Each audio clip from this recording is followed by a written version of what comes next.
Reading from A Christmas Carol by Charles Dickens, beginning in chapter 1, Marley's Ghost.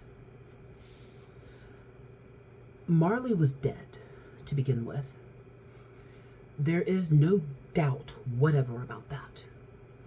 The register of his burial was signed by the clergyman, the clerk, the undertaker, and the chief mourner. Scrooge signed it. And Scrooge's name was good upon change for anything he chose to put his hand to. Old Marley was dead as a doornail. Mind, I don't mean to say that I know of my own knowledge what there is particularly dead about a doornail. I might have been inclined myself to regard a coffin nail as the deadest piece of ironmongery in the trade. But the wisdom of our ancestors is in the simile, and my unhallowed hands shall not disturb it, or our country is done for. You will therefore permit me to repeat emphatically that Marley was dead as a doornail. Scrooge knew he was dead. Of course he did. How could it be otherwise? Scrooge and he were partners for I don't know how many years. Scrooge was his sole executor, his sole administrator, his sole assign, his sole residuary legatee, his sole friend, and his sole mourner. And even Scrooge was not so dreadfully cut up by the sad event, but that he was an excellent man of business on the very day of the funeral, and solemnized it with an undoubted bargain. The mention of Marley's funeral brings me back to the point I started from. There is no doubt that Marley was dead. This must be distinctly understood, or nothing wonderful can come of the story I am going to relate. If it were not perfectly convinced that Hamlet's father died before the play began, there would be nothing more remarkable in his taking a stroll at night, in an easterly wind, upon his own ramparts, than there would be in any other middle-aged gentleman rashly turning out after dark in a breezy spot. Say, St. Paul's churchyard, for instance. Literally, to astonish his son's weak mind. Scrooge never painted out old Marley's name. There it stood, years afterwards, above the warehouse door. Scrooge and Marley. The firm was known as Scrooge and Marley. Sometimes people knew the business called Scrooge, and sometimes Marley. But he answered to both names. It was all the same to him. Oh, but he was a tight-fisted hand at the grindstone, Scrooge. A squeezing, wrenching, grasping, scraping, clutching, covetous old sinner, hard and sharp as flint, from which no steel had ever struck out generous fire, secret and self-contained, solitary as an oyster. The cold within him froze his old features, nipped his pointed nose, shriveled his cheek, stiffened his gait, made his eyes red, his thin lips blue, and spoke out shrewdly in his grating voice. A frosty rime was on his head, and on his eyebrows and his wiry chin. He carried his own low temperature always about with him. He iced his office in the dog days, and didn't thaw it 1 degree at Christmas. External heat and cold had little influence on Scrooge. No warmth could warm, no wintry weather chill him. No wind that blew was bitterer than he. No falling snow was more intent upon its purpose. No pelting rain less open to entreaty. Foul weather didn't know where to have him.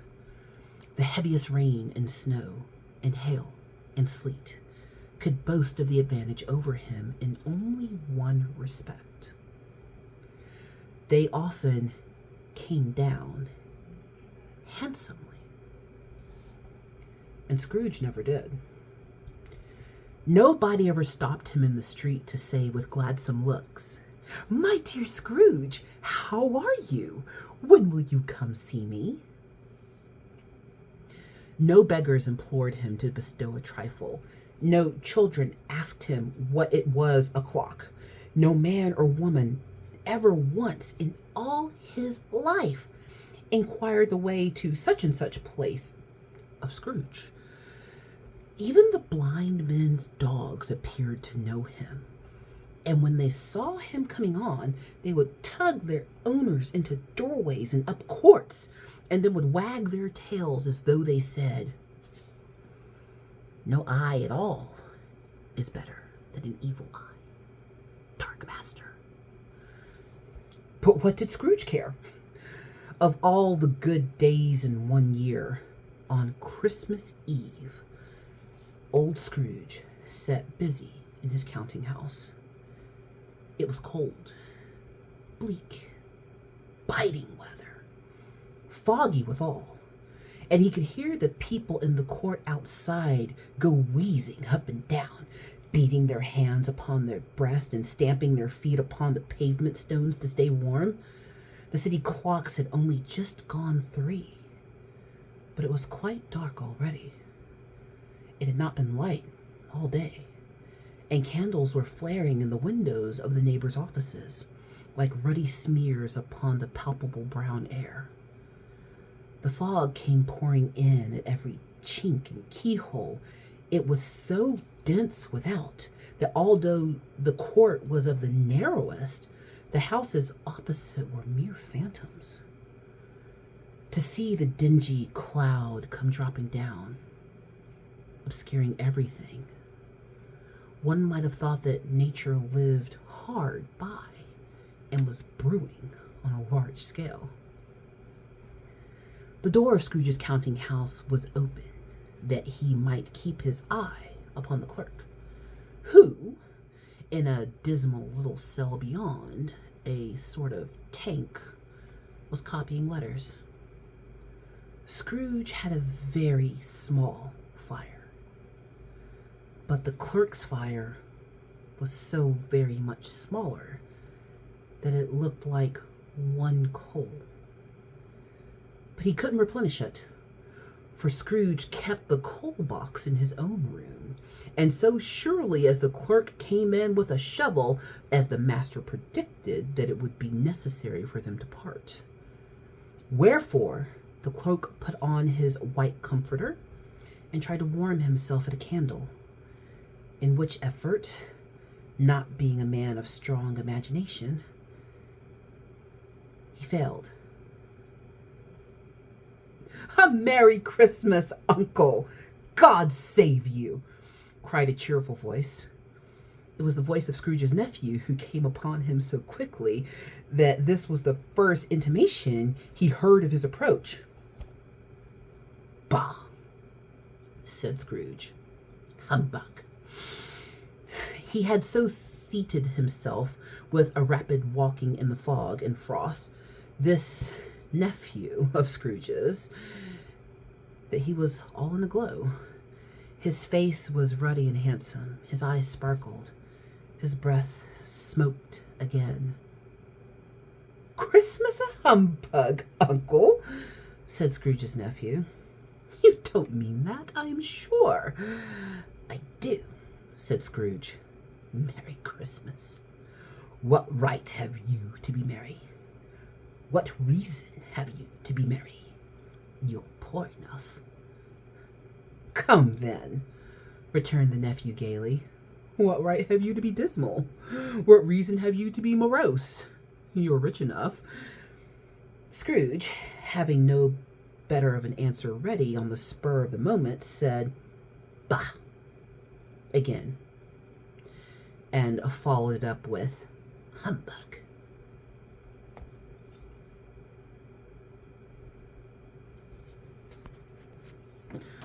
"Don't be cross, uncle," said the nephew. "What else can I be?" returned the uncle, "when I live in such a world of fools as this? Merry Christmas. Out upon Merry Christmas. What's Christmas time to you but a time for paying bills without money? A time for finding yourself a year older and not an hour richer? A time for balancing your books and having every item in them thorough, a round dozen of months presented dead against you? If I could work my will," said Scrooge indignantly, "every idiot who goes about with Merry Christmas on his lips should be boiled with his own pudding and buried with a stake of holly through his heart. He should."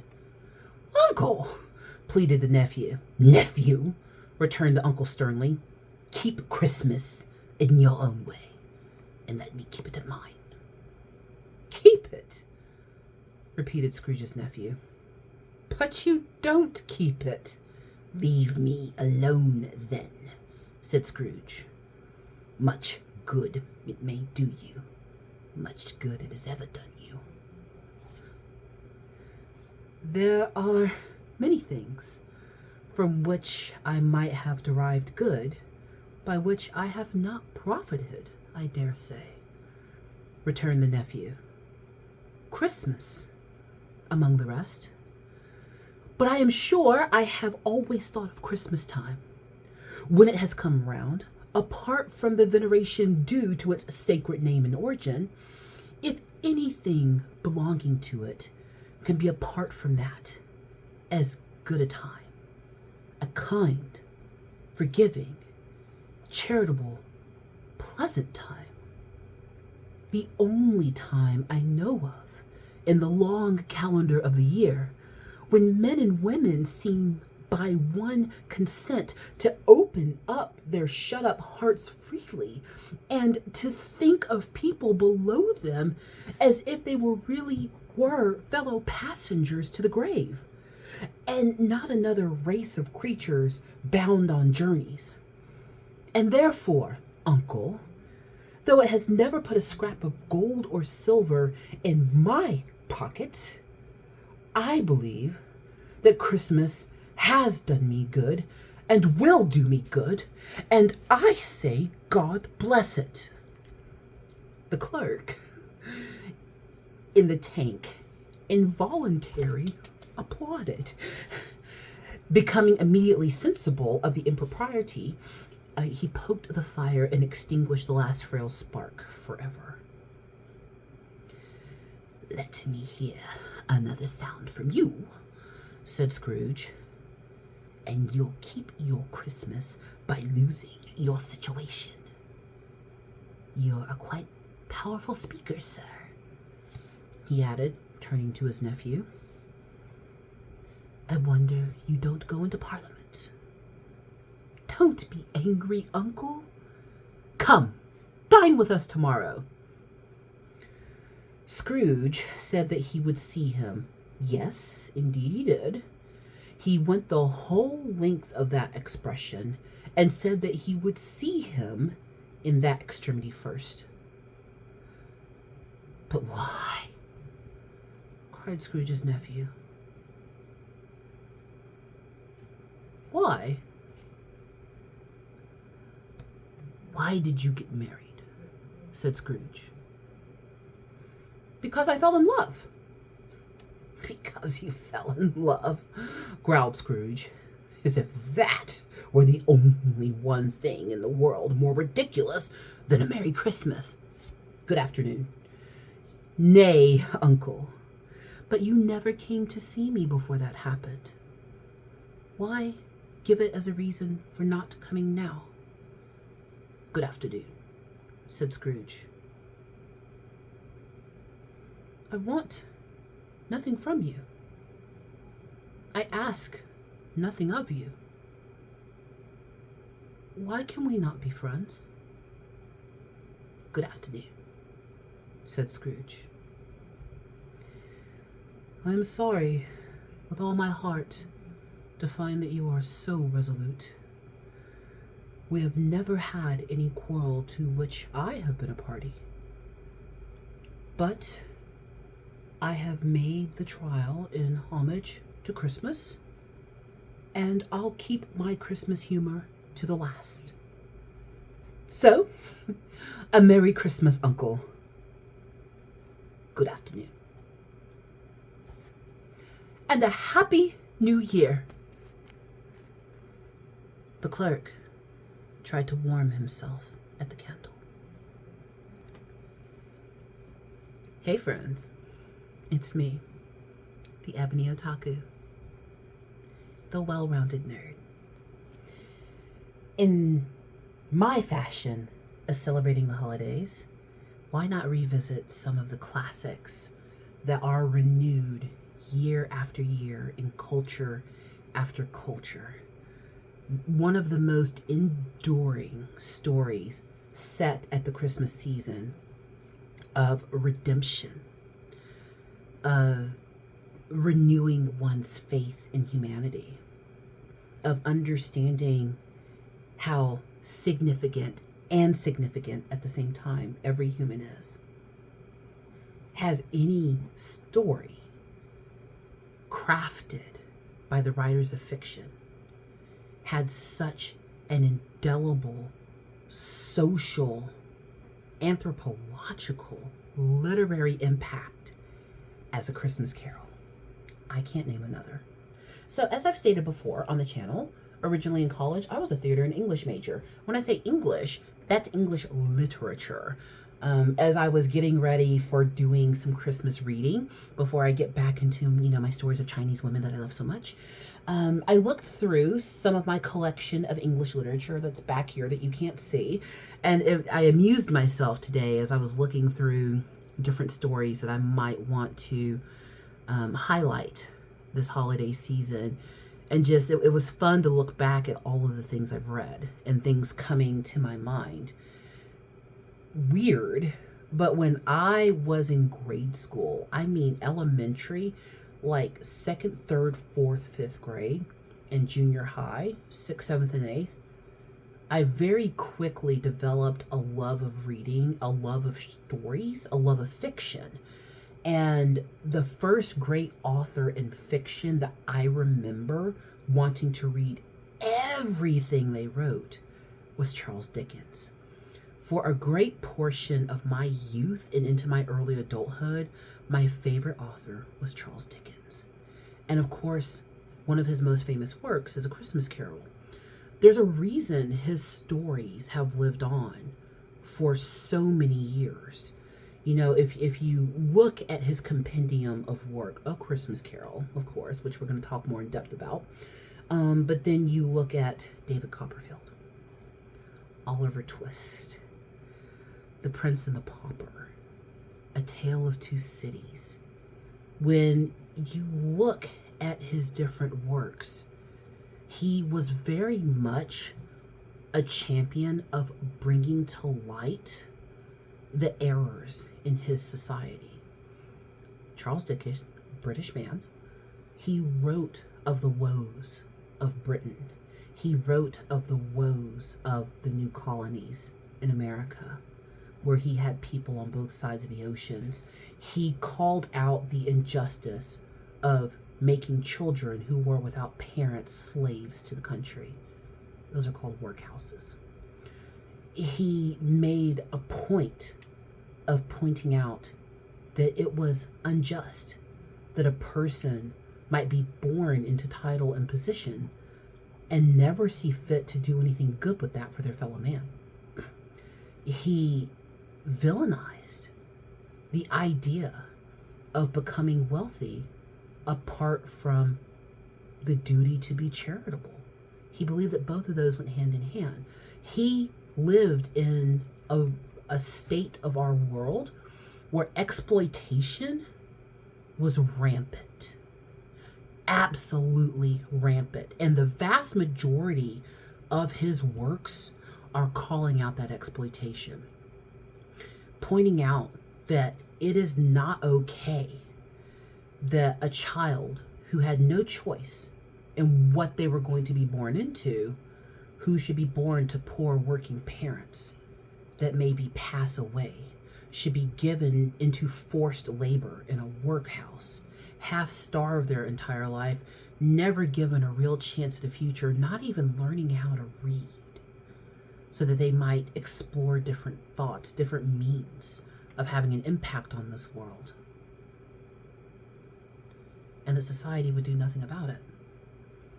He forced the people in his era to look at themselves through the reflection of his work.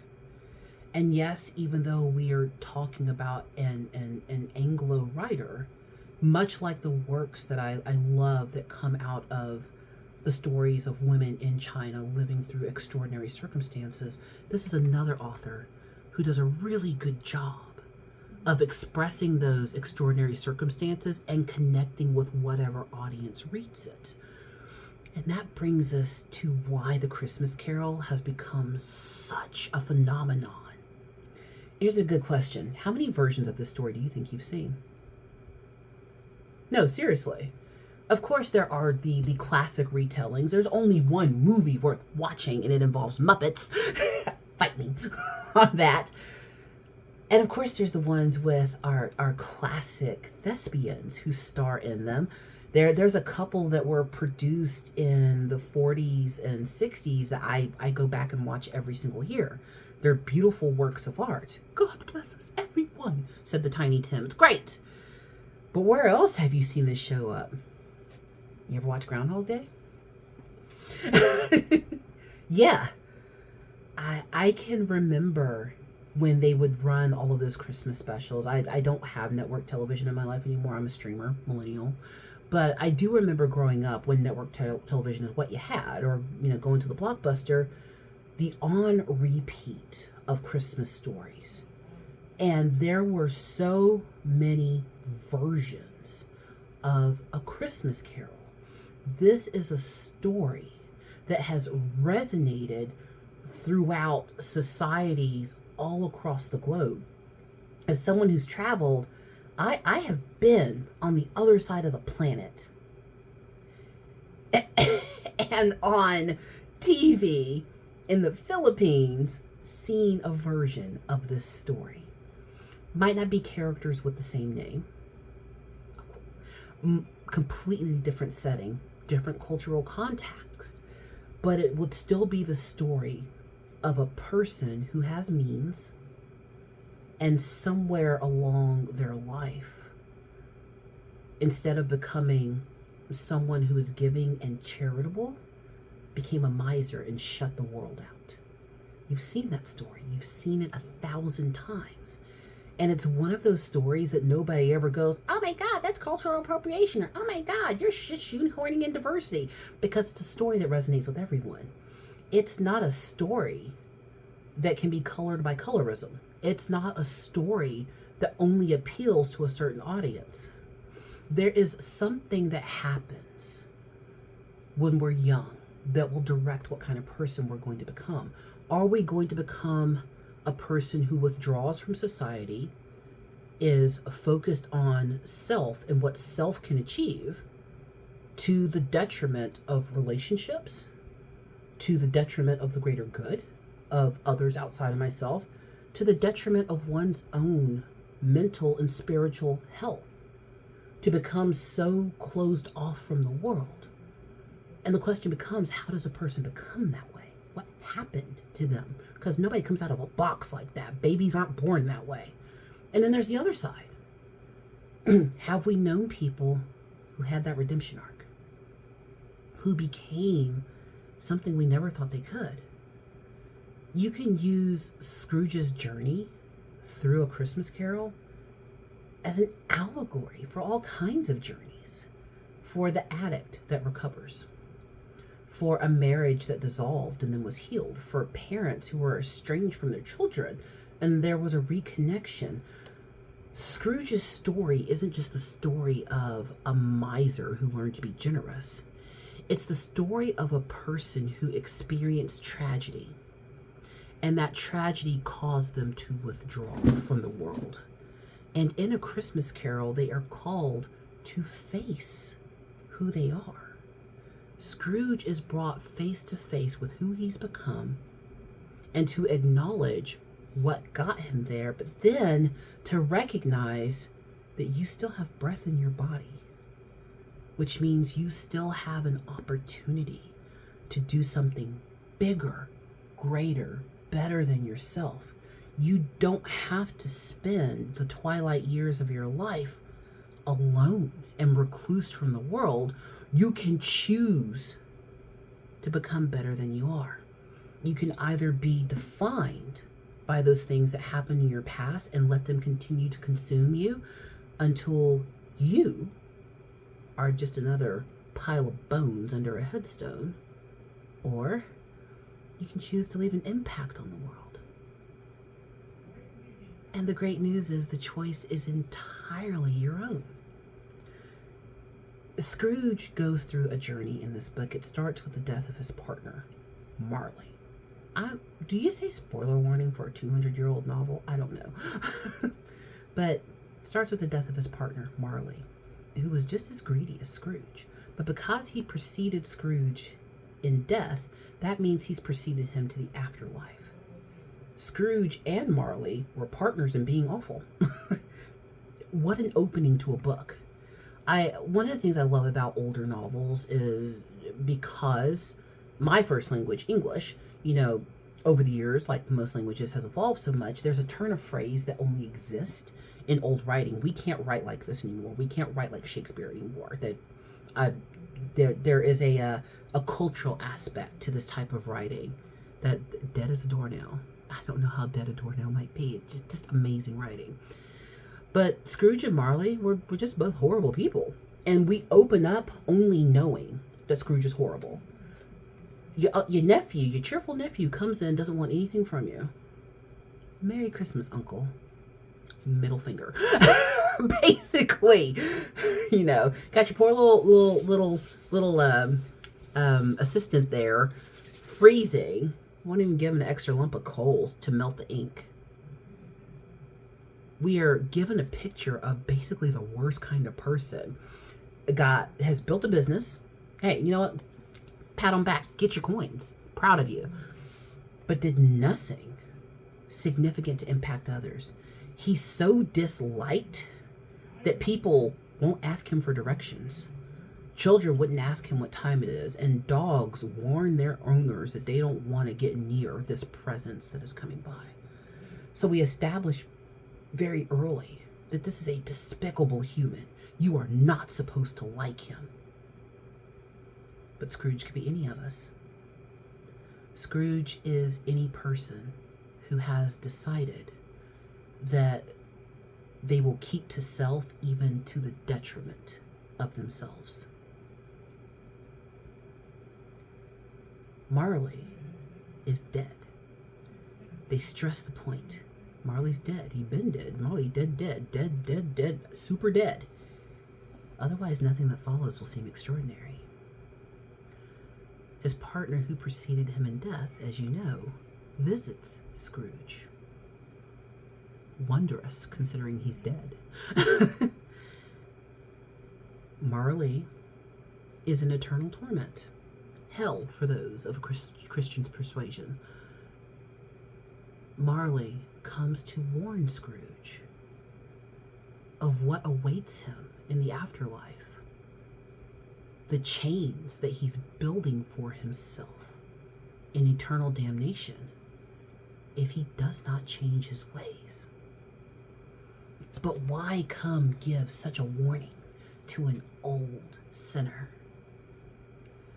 And that's what makes this story so magical. That's why Scrooge had to be an old man. That's why Scrooge had to be a rich man. That's why Scrooge had to be a withdrawn man. Because as long as you have breath, you have a chance. Marley swam his way up the river Styx, past the guards of the gates of hell, and busted into his old partner's home to warn him.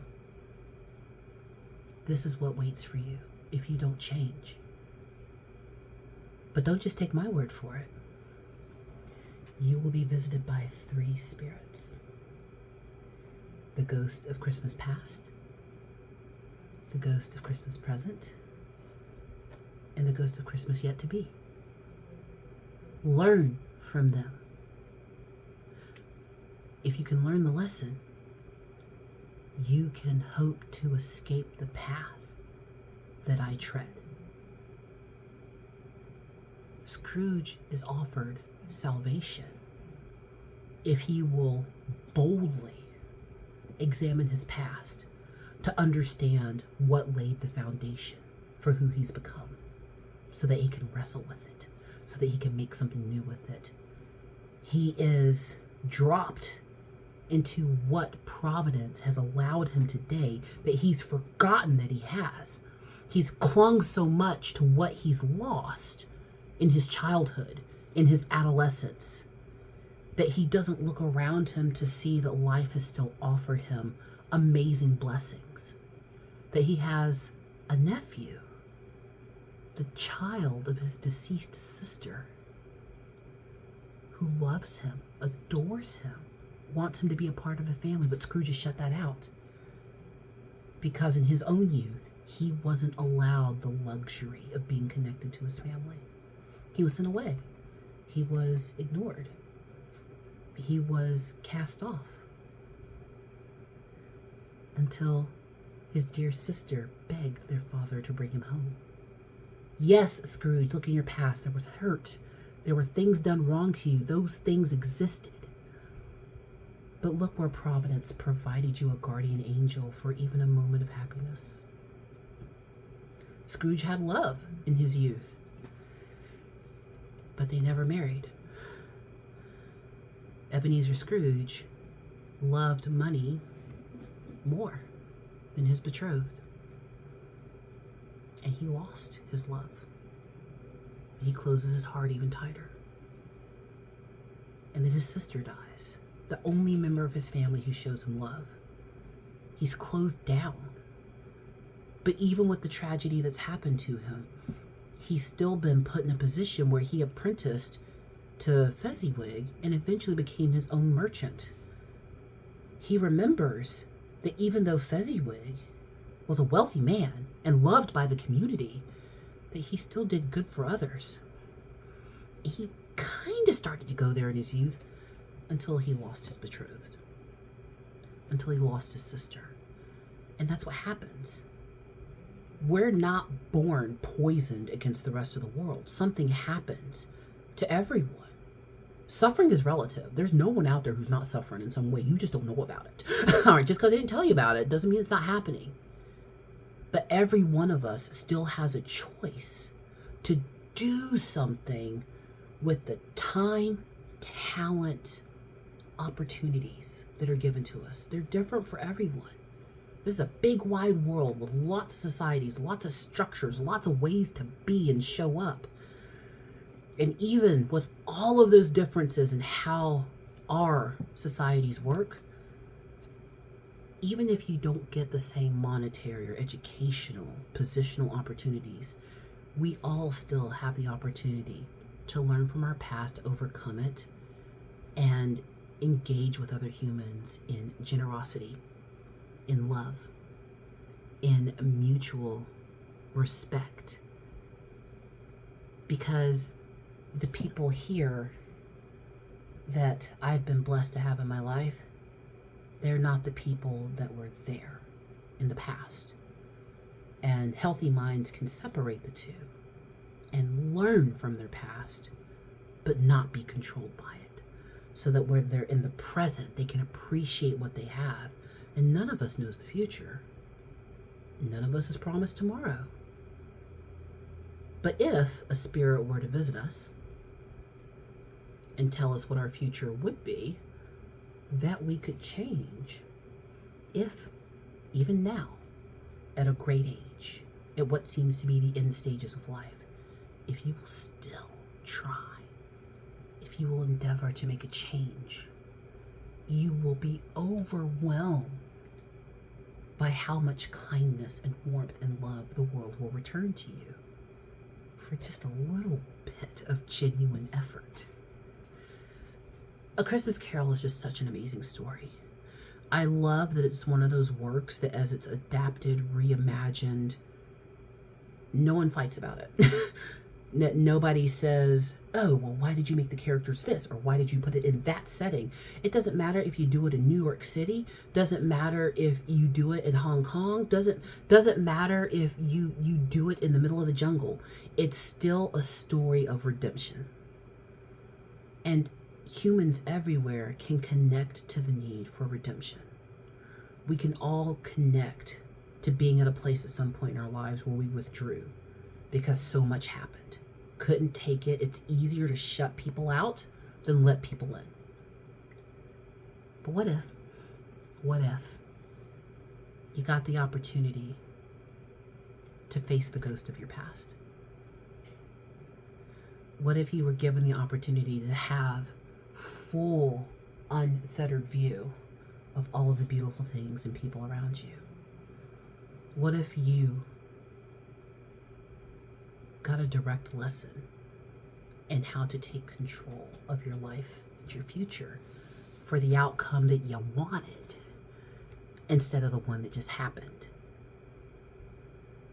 A Christmas Carol is a powerful story, and I wish I could read the entire novel. Maybe next year I will read more of it. But we opened this video with the beginning of this amazing story, and we saw who Scrooge was. We're not supposed to like him. He's terrible. But after all of the adventures he goes through, how does it end? Who does Scrooge become? As captivating and melancholy as the beginning is, that makes the end so much more inspiring and uplifting. Chapter 5. The end of it. Yes, the bedpost was his own. The bed was his own. The room was his own. Best and happiest of all, the time before him was his own to make amends in.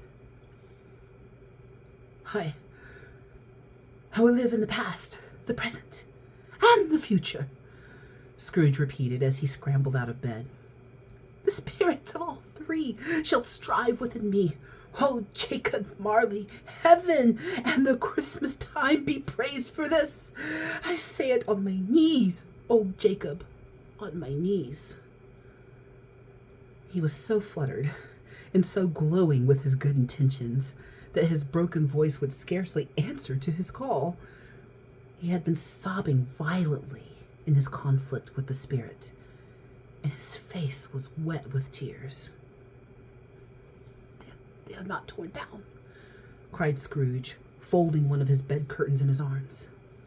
They are not torn down, rings and all. They are here. I am here. The shadows of the thing that would have been may be dispelled. They will be. I know they will. His hands were busy with his garments all this time, turning them inside out, putting them on upside down, tearing them, mislaying them, making them parties in every kind of extravagance. I don't know what to do, cried Scrooge, laughing and crying in the same breath, and making perfect Laocoon of him with his stockings. I'm as light as a feather. I'm as happy as an angel. I'm as merry as a schoolboy. I'm giddy as a drunken man. Merry Christmas to everybody. A Happy New Year to all the world. Hello there. Whoop. Halloo. He had frisked into the sitting room and was now standing there, perfectly winded. There's the saucepan that the gruel was in, cried Scrooge, starting off again and going round the fireplace. there's the door by which the ghost of Jacob Marley entered. There's the corner where the ghost of Christmas present sat. There's the window where I saw the wandering spirits. It's all right. It's all true. It all happened. Really, for a man who had been out of practice for so many years, it was splendid to laugh. A most illustrious laugh. The father of a long, long line of brilliant laughs. I don't know what day of the month it is, said Scrooge. I don't know how long I've been among the spirits. I don't know anything. I'm quite the baby. Never mind. I don't care. I'd rather be a baby. Whoop, whoop, hello here. He checked in his transports by the church's ring out. The lustiest pearls he had ever heard. Clash, clang, hammer, ding, dong, bell, bell, dong, ding, hammer, clang, crash. Oh, glorious, glorious. Running to the window, he opened it and he put out his head. No fog, no mist. Clear, bright, jovial, stirring, cold. Cold, piping for the blood to dance to. Golden sunlight, heavenly sky, sweet fresh air, merry bells. Glorious, glorious. What's today? Cried Scrooge, calling down to a boy in Sunday clothes who perhaps had loitered in to look about him. Returned the boy with all his might of wonder. What's today, my fine fellow? Said Scrooge. Today? Replied the boy. Why, Christmas Day. It's Christmas Day, Scrooge said to himself. I haven't missed it. The spirits have done it in one night. They can do anything they like. Of course they can. Of course they can. Hello, my fine fellow. Hello, returned the boy. Do you know of the poulterer's shop in the next street? But one at the corner, Scrooge inquired. I should hope so, I did, replied the lad. An intelligent boy, said Scrooge. A remarkable boy. Do you know whether they've sold the prize turkey that was hanging up there? Not the little prize turkey, the big one. What? The one as big as me? Returned the boy. What a delightful boy, said Scrooge. It's a pleasure to talk to him. Yes, my buck. It's hanging there now, replied the boy. It is? Said Scrooge. Go and buy it. What care? Exclaimed the boy. No, no, said Scrooge. I am in earnest. Go and buy it, and tell them to bring it here, that I may give them the direction where to take it. Come back with the man, and I'll give you a shilling. Come back with him in less than 5 minutes, and I'll give you half a crown.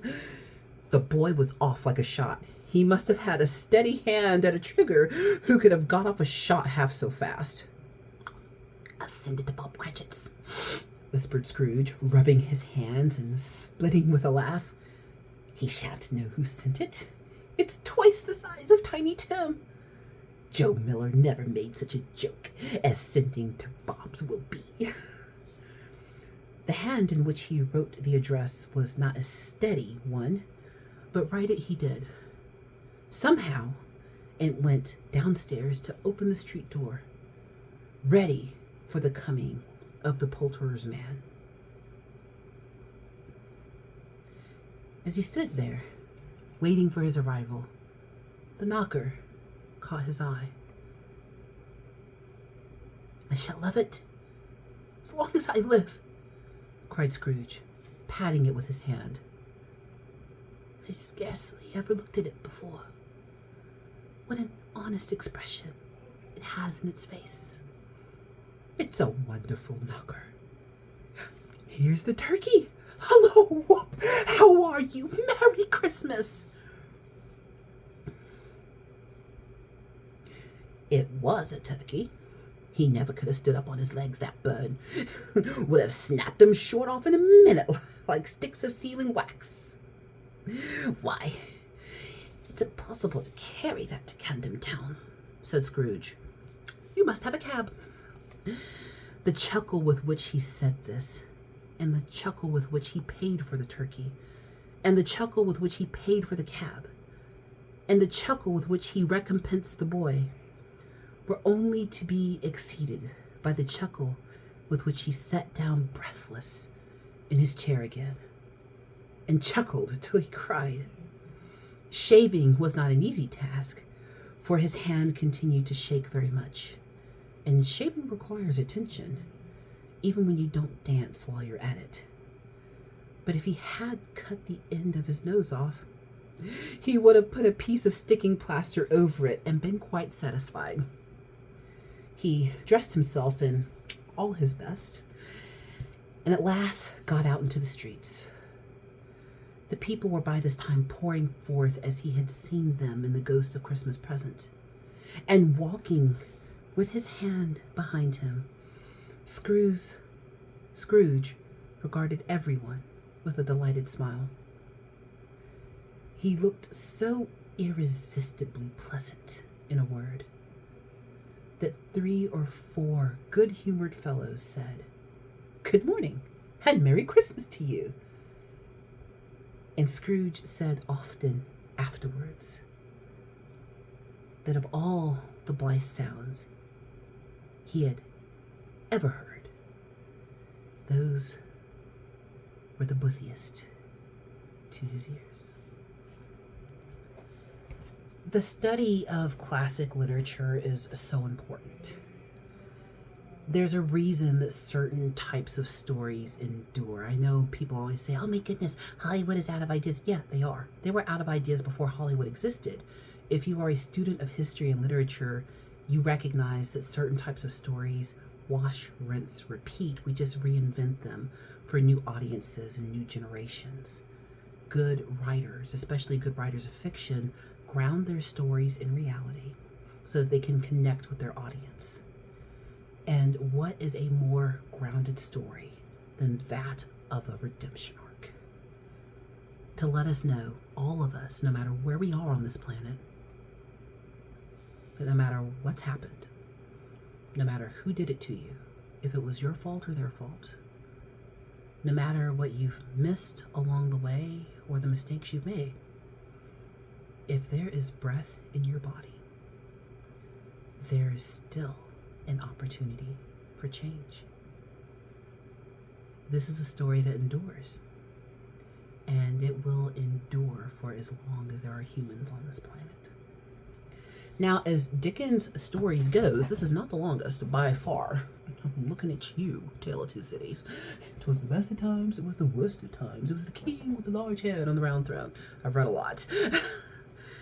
It's a very accessible story. Yeah, it's written in an older form of English. There's going to be some metaphors and similes you might not understand, but it is an absolutely delightful story. Highly encourage you that if you're looking for a pleasant read this holiday season that won't take too long, go pick up A Christmas Carol by Charles Dickens. And guess what? If you can't go pick one up, it is on read.gov as open source, because that's how we keep a compendium of classic literature accessible to everyone. Because the way that we grow and become something better than we were yesterday is through knowledge and experience. I hope I've inspired you to dig into this story this holiday season. And to all who celebrate, and even to those who don't, because you still deserve good well wishes throughout the year. Merry Christmas, Happy Holidays. I'll see you in the next Christmas reading.